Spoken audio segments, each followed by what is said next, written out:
you put out at the end of it. Hello, everyone. Welcome back to day 9, the almost last stream. We're building Memo, a Notion-like note-taking app using our software factory that we've built up over the last 2 weeks, using Owner and Owner automations, running agent loops, and seeing, I think, over 50,000 lines of code now being written, over 300 pull requests being merged, and with very little human intervention, which is really cool. Today, I'm joined again by Lou and Shardul from AWS, and we're going to dive a bit deeper into what it actually takes to set up a software factory, the tooling that you can use to set up your own, different approaches. And yeah, so it's going to be a fun conversation. Maybe Shardul, you can quickly introduce yourself, what you're doing, and yeah, your interest in software factories.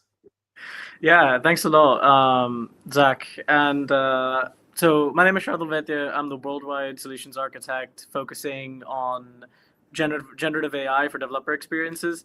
And so in my day job, all I'm focused on is how can we like optimize a dev experience using Gen AI. So be that like included in your CI/CD pipeline as just like little things that fix some non-determinism or let you restart stuff without human intervention, or be it like massive fundamental restructuring of the SDLC itself through something like Dark Factory. So like all of it's in my job, and recently, about like a month and a half ago, I started building up my own software factory because I started hitting this kind of critical mass where I was running like 4 agents locally, 4 agents in my remote desktop, and then actually, funnily enough, I was on a flight to Seattle. And like when I was in on the ground in Atlanta, I fired off a deep research agent that like got me back a series of specs and like a super documented system that would then be the bones of my factory.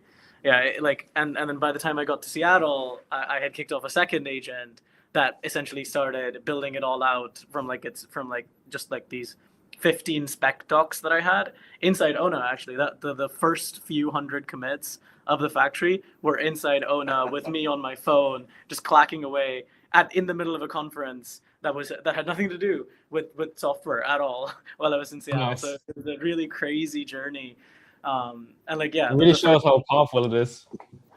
Yeah, really, and like it was all like the first alpha of the factory, the first iteration, only worked from the command line, but it was good enough where overnight on one of the days, I asked it to essentially build myself a dashboard by giving it kind of detailed specs, and I didn't even really give it specs. I just gave it intentions. Like I want to see the coders that are running at any given time. I want to see the planners that are running at any given time, and I want this kind of a health check. And 10 hours later, I wake up, get on a meeting, try to demo it, and I'm like, oh my god, the freaking web UI is working. No clue how it had done it, but it had done it. Like the factory itself optimized and built its own dashboard, which is crazy to see. That's super cool. I mean, it's something that we've seen as well with our factory. Right? There's this self-improvement loop, and once that kicks in, it's almost like a mind-blowing moment where you think, oh damn, this really works. This is super cool to see, and this is going to save you so much time going forward. Amazing. Let me quickly bring up our SDLC diagram quickly, giving us and you guys an overview over how we structured our factory, and I'd be also curious to hear your thoughts about, did you do anything different? How do you think about it? But I think the interesting one about this diagram is that there's a lot happening on the operations side, and reasonably little in terms of automation that you actually do in terms of the planning, building, reviewing, and then obviously we made our life a bit easier on the deployment side, relying on third-party tooling here. But have a zoom in, Zach, and maybe a quick. It's quite absolutely. I don't know. Maybe you're running like a 40-inch wide monitor or something here, probably. Apologies for that, but yeah, maybe just quickly running through this again, right? So planning is the first stage. In blue, you still see where the human input currently goes in. That's obviously heavily in planning. Then we have our feature builder, our feedback digest, which is the newest automation we've added the last few days, kind of tying into consolidating any kind of user feedback coming in. That then goes into the building with our feature planner, our bug fixer, and then the manual owner sessions where you still can go in as a user and you can say, hey, this is not working, or we have a new spec, or you just use the chat as a brainstorming, how to improve certain features, how to actually tweak the UI. So this is something we've done as well, slightly together with Storybook, kind of visualizing the UI a bit better, and then using Ona in the loop to improve our UI. And then we ship it off into the review cycle. Have you ever, while you were building all of this out, have you actually jumped in while your software factory was working and gone in and tweaked some of its requirements while it was building out a PR? So has that ever been a thing? Typically after the PR. So after it has merged and the product was live in production, then I noticed some things not being ideal. Especially I've seen that with the database feature that we've added, that the tests were not well built out. This is also an improvement I've actually added to the automations, I think yesterday, to make sure that all the tests are actually built before we now merge into production.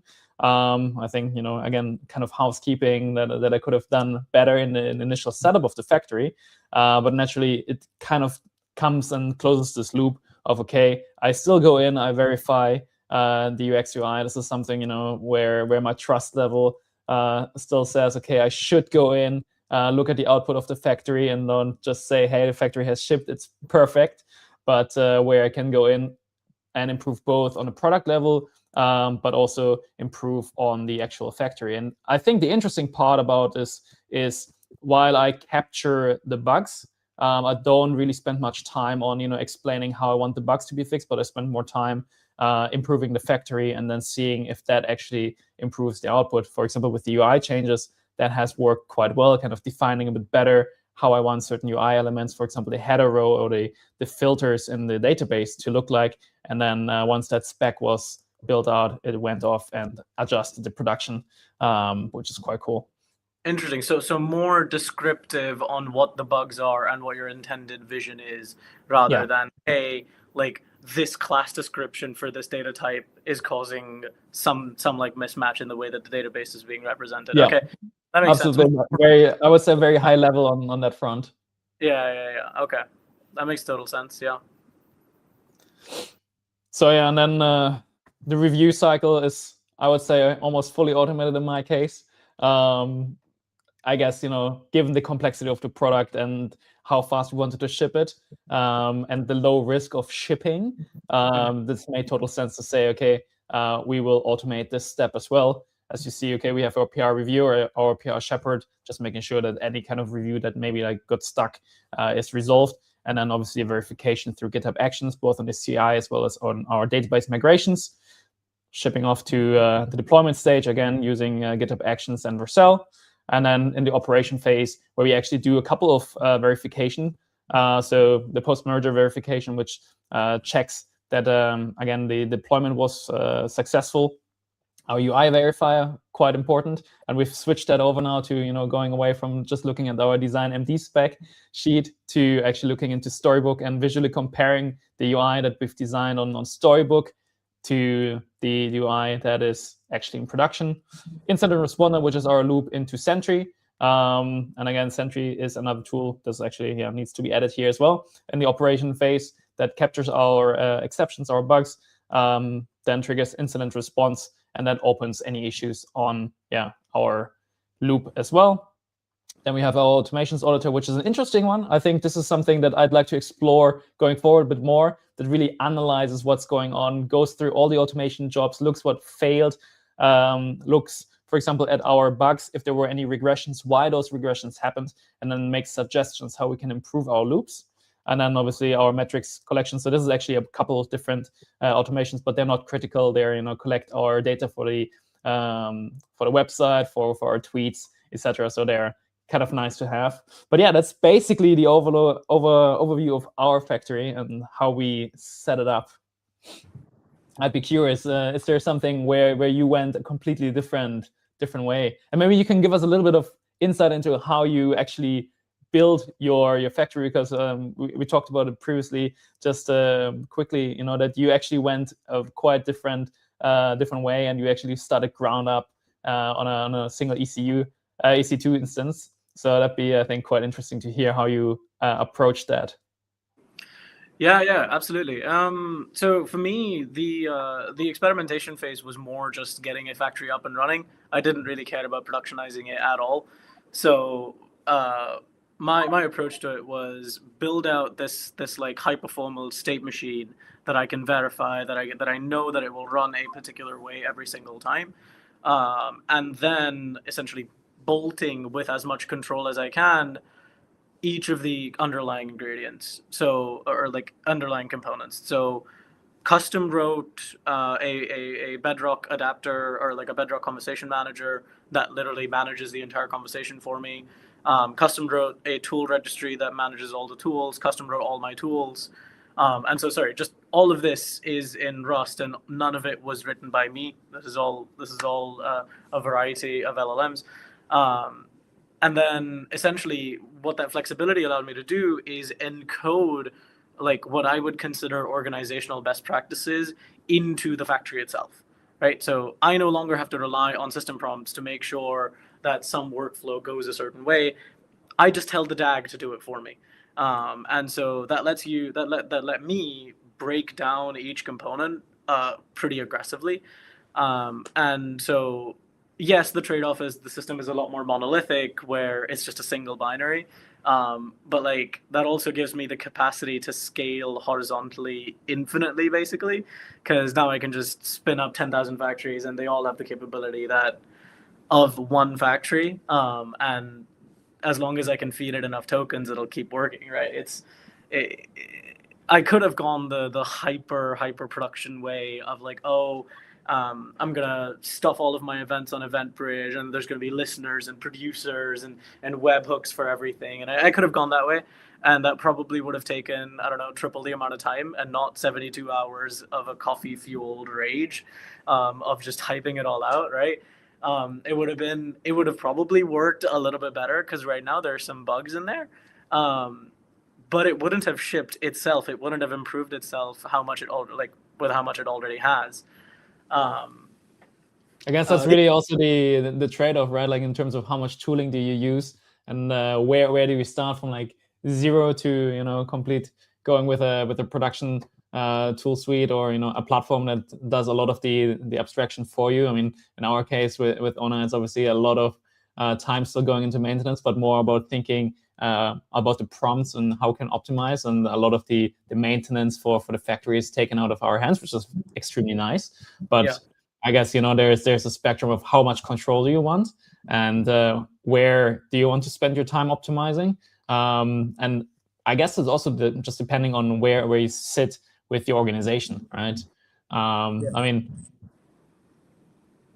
I think it also ties a lot back into what you view your role to be as a software engineer, right? Like if we were to assume that, and this is, I don't know, 6 months, a year into the future, if you were to assume that large language models and just agentic workflows are going to keep getting better at the pace that they've been getting better, like we're only a year and a half away from Sonnet 3.5, right? It hasn't been a long time. And if we assume that's the case, then where do you see the engineer role landing? Do you see it landing as like the person who oversees it all? Do you see the engineer role morphing into more of a product engineer? Or do you continue seeing the engineer as this highly specialized problem solver, but you just change the problem that they're working on?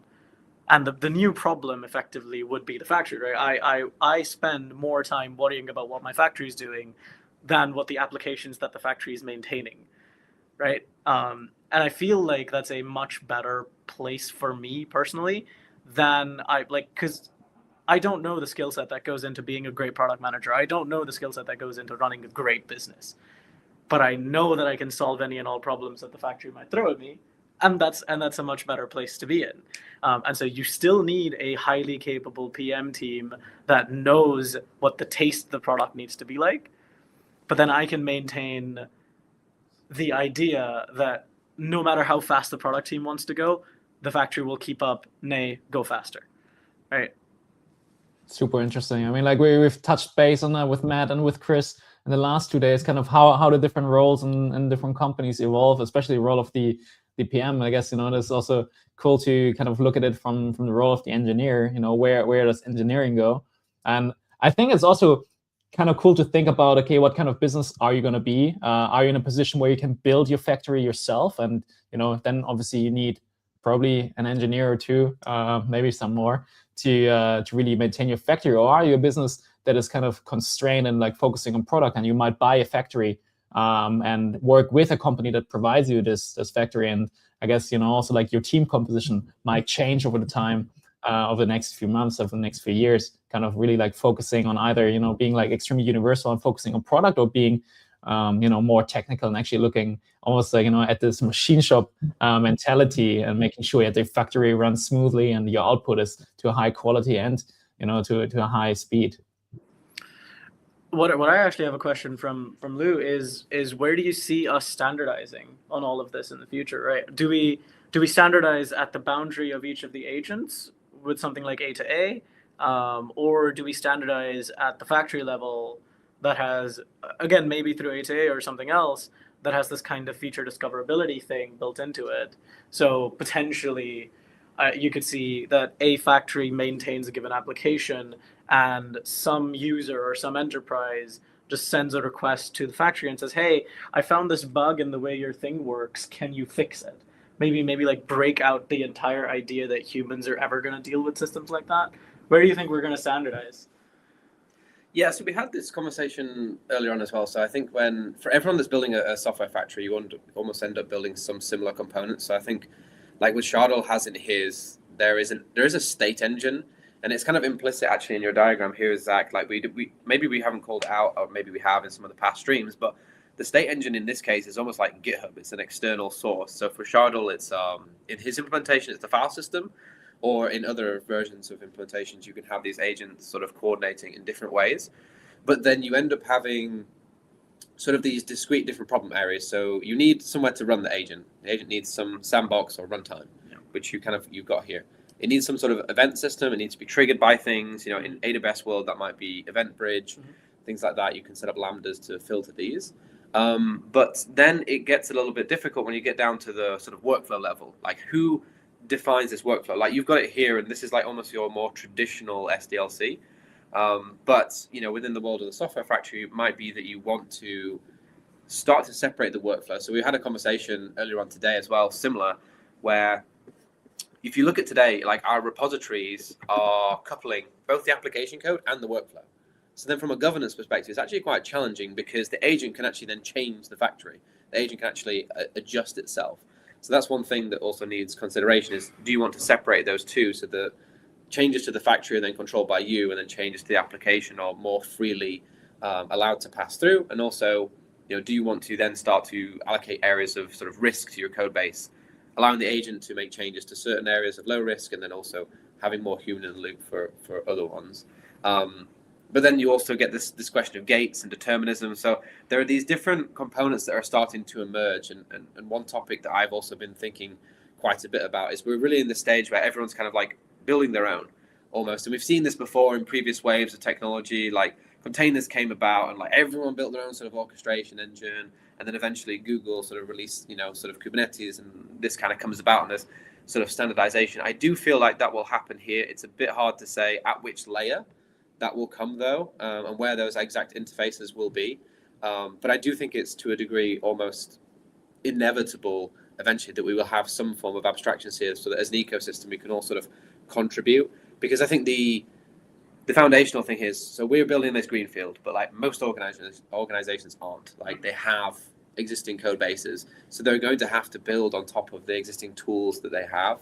And I think we are going to need sort of forms of adapters and things like that allow our software factory to read from those existing tool bases as well. So it's hard just yet to see where those form, but I think we will. We are seeing emerging sort of standards, but I think we will also see that also for the software factory. But I think, you see your little columns on here, Zach. I think most companies would be very happy just to implement one of those boxes right now, automate one part of their process. And I think as they go through that, then they will be able to expand their thinking to like thinking about it as a software factory rather than automating just one piece of the SDLC, which is where a lot of companies are at right now.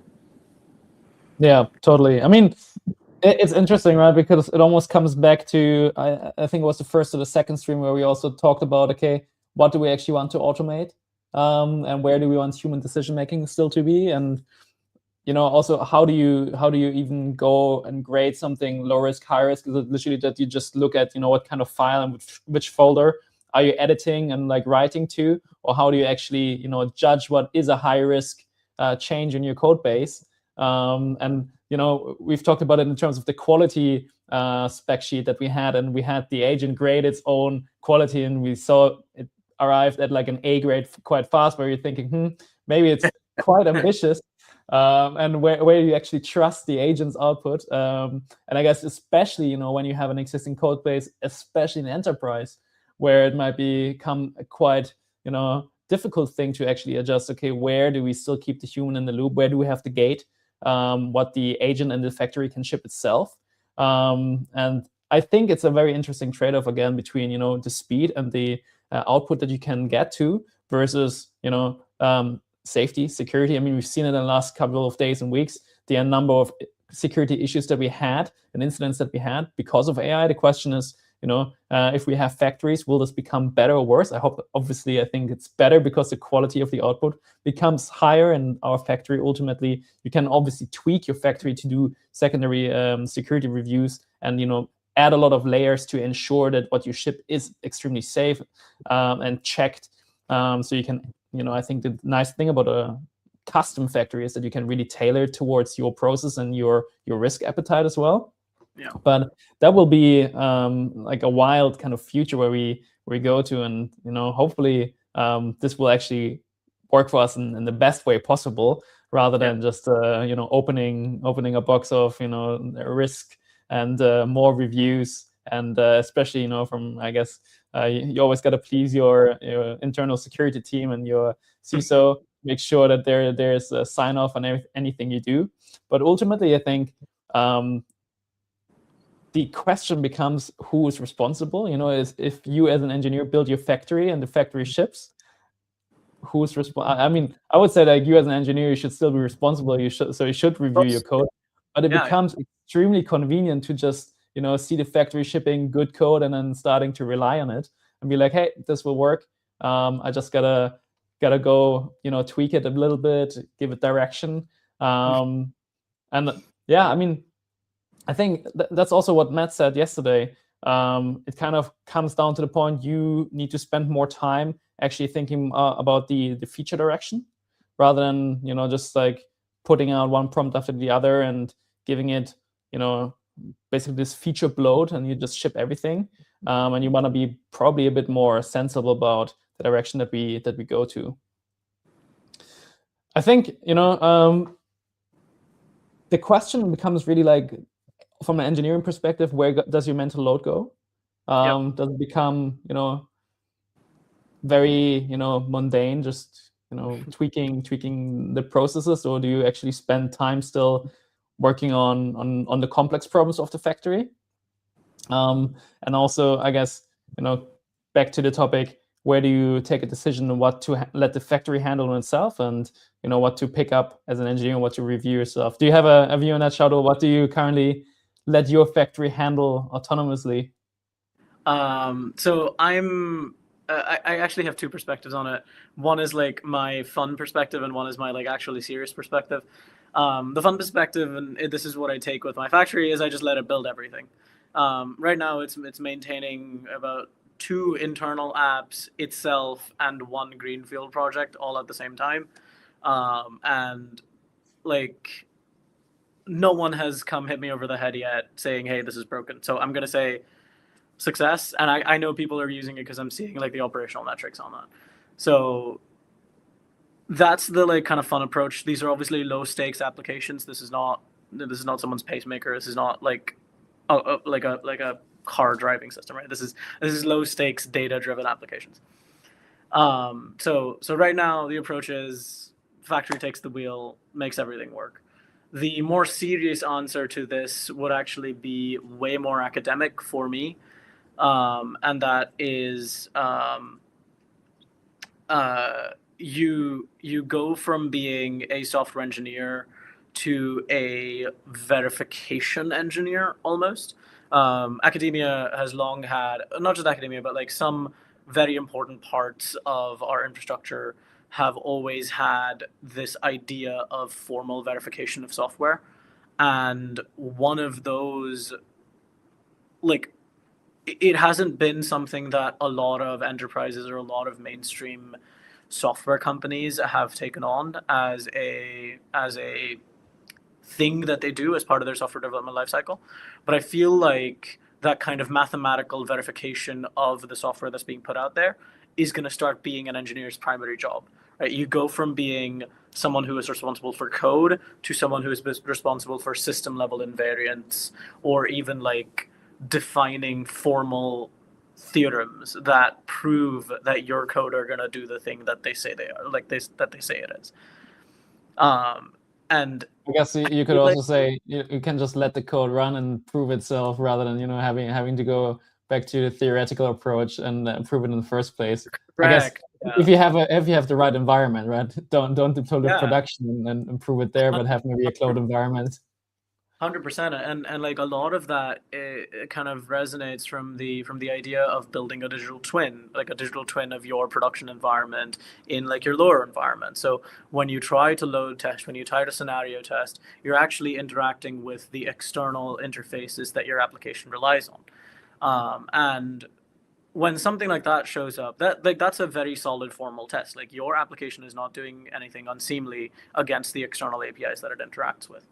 But I'm going like one level deeper, is just like, how do you formally prove that the stability of the contract established at the code level isn't breaking down, right?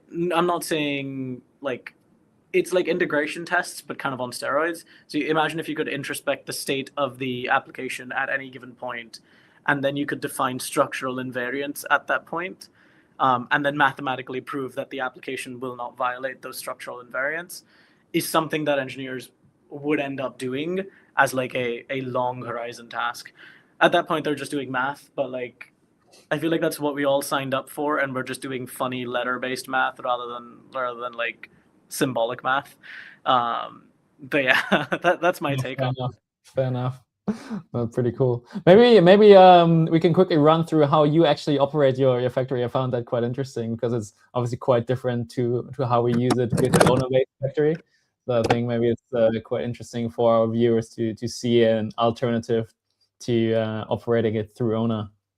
Yeah, absolutely. Let me pull up screen share, and I can show off both my current factory and my like proposed AWS powered factory. Sounds good. There we go. And we can go over here. So Zach, sorry, did you put me on the screen? There we go. Yes. Yeah.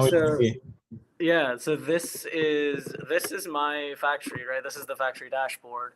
And what you have here is basically a snapshot of what the factory is doing at this time. So segmented here, you can see the projects that it's maintaining, the entire task list that it has ever gone through. So this is like just a very rudimentary way of looking at it.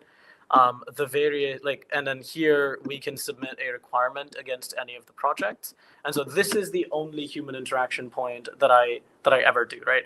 I will fire off kind of like a maybe 10, 20, 30 word request over here, assign it to a project, maybe give it a fun name. And then this gets converted into these requirements that will essentially then be turned into blueprints.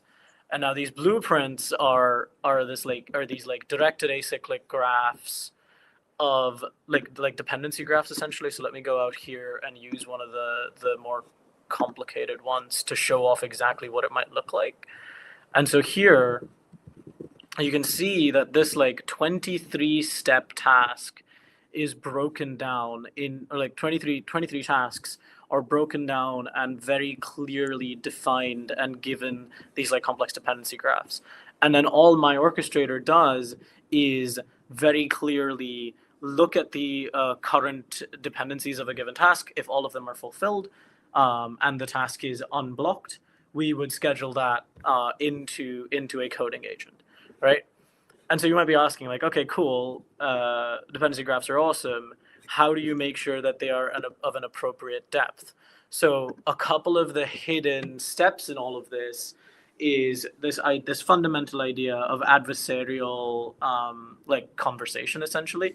So anytime an agent does anything or says anything, there is another agent that is unrelated, has no context on what the agent had built, to challenge the assumptions of the first agent. So the plan agent has a plan reviewer agent, and they obviously deal with structured outputs, so we can control all of these things very carefully. The coder has a code reviewer along with a dedicated test agent, and all of these systems essentially provide back pressure against any assumptions that any of the agents make. I don't trust it 100%, but it gives me like maybe 70, 75% trust against the system, so that I can basically fire off these really, really trivial tasks and watch it do the whole thing. For these, where does this start and end? This starts with you planning, and then this finishes with a commit or a pull request, or? Yeah, so it starts with me firing off a plan request, and it ends with actual commits on the main line. Like I don't have a full pull request functionality. I consider that to be covered by the testing and the code reviewer agent, and so I literally just get periodic commits onto the. Yeah. So the question you had for Zach, right, was like, how and when where do you insert yourself in the loop? I don't. So then, in your case, I don't. Similar to what Zach was saying, it's almost like you're waiting for the outcome or the product or some feedback, as opposed to. Very much so, and the only time I really insert myself in is if the factory catastrophically fails, right? If I get a cascading series of failures that drop an entire task, that's when I know I should probably make a slightly more nuanced plan document rather than just give it like a 10-liner or like a 10-word request. Like, so as you can see here, we've actually got 2 failed tasks here.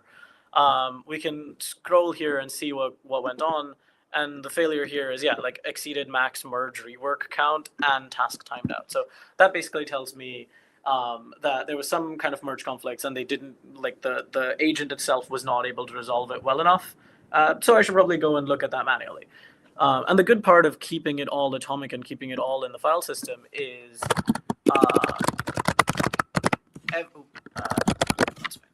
every single state is recorded. So every single thing you see on here is a full commit that the factory decided was good enough. And I'm not using Git, I'm using something called Jujitsu. And one of the reasons for that is it gives you highly detailed records of file conflicts and merge conflicts. So instead of in Git where you lose information when you do a conflict resolution, with Jujitsu you maintain all of that information. So everywhere you see here that's a conflict, those are situations when the factory decided to commit something and it couldn't, and I had to go in and manually resolve it. So those are the times I insert myself into it, but the code writing process, I haven't touched a thing. And like, completely honestly, me inserting myself in there, it wasn't even like I hand resolved the conflicts. I literally just launched an instance of open code, pointed it to Bedrock, and said, hey, there's merge conflicts, solve them all. And all it was really just going from factory to single coding agent, like sequentially solving all of the conflict. The classic please fix. Yeah, classic drop down to single single agent. But this is an interesting point though as well, right? So we see now an emerging number of different tools that also augment your commit history with like the agent thinking. Yeah. So you capture some of that, otherwise you sort of lose that conversation history. So it's interesting because there is a commonality there, I suppose, for the loop back that you had, Zach, within the software factory, where you're kind of introspecting the different automations. You're traversing the agent conversations that are stored in Owner, but in this case, like Shardul, stored in them inside of Jujitsu, we're getting a bit more information there. And there's a bunch of different tools coming out for this. I know previous CEO of GitHub left GitHub and also launched Entire, which is doing something similar. And there's a bunch of similar ones as well. But I think that's another way that the SDLC is changing, that you want that additional context of what the agent is doing so that you can use that as feedback to then improve the sort of software factory. But it's interesting. That's a common piece that I've also seen very much in almost every different implementation of this, where you want to get more of that thinking that the agent did throughout its task, not just the results. Otherwise, you can't improve what the agent task, what it did. Yeah, absolutely. And one of the other things that was really noticeable is I added in an overseer agent that basically runs every night and is specifically given or like scoped down to the day's conversations, essentially. Any task that I was given today, any plan that I was given today, any single piece of token, like any single token that came out of an LLM was given to that overseer. And one of the coolest aspects that came out of that was a couple of weeks ago, the overseer noticed that on an average, coding agents were spending about 10 to 15 iterations on just trying to run Python. And the reason for that, just doing Python 3.12, and then I had a system level block on that because it was just like, well, I don't have Python installed on the system. Then it tried to brute force its way to install Python, and I was like, yeah, you can't do that. You're not sudo, and please don't escalate inside a dev environment. And then when it noticed that, when the overseer noticed that, the suggestion it had was just, oh yeah, just make a tool that runs Python for your agent so it doesn't have to second guess. And that was basically what I did. I gave it a little wrapper that just injected UV into everything and made it work all properly. And like that's the kind of micro optimizations that an agent overseer lets you do. Nice. That's pretty cool. I'm pretty sure Leo and Lorenzo from ONA would have a pretty strong opinion on, an agent trying to brute force their way out of their environment, but that's a topic for another day. I think it's super interesting to see, how many parallel automations and analogies we have in both our factories. And I think it's really cool to see that there's like several approaches how you can go ahead to build the factory. But the commonality at the end of the day is they both ship. And I think we both kind of try to just improve the factory, and our job shifts to, maintaining factory, maintaining the processes, improving it, self-improvement, and letting it do its job. I think that's amazing. Awesome. Cool. I think that kind of sums it up for today. I hope you guys out there learned something about how you can think about the architecture of a factory, whether you choose to build it from the ground up or you come to a platform like ONA that gives you a lot of the tooling out of the box. Shardul, thank you so much for your time. Thank you for demonstrating your factory. It's been incredibly interesting to see that. Lou, thanks again for joining. I think that is a wrap for today. Tomorrow we'll be back with a final stream going through the past 2 weeks, looking into what we've done, really retrospecting into what went well, what didn't go so well, and hopefully have a really nice summary there for you. If you have any questions, any topics that you would like us to dive into in that stream, please leave a comment either on Twitter or on YouTube, or leave feedback through the app. We'll be having a look at that. And with that, I'll leave you for today. Thanks, Zach. Awesome. See everyone. Bye. Bye.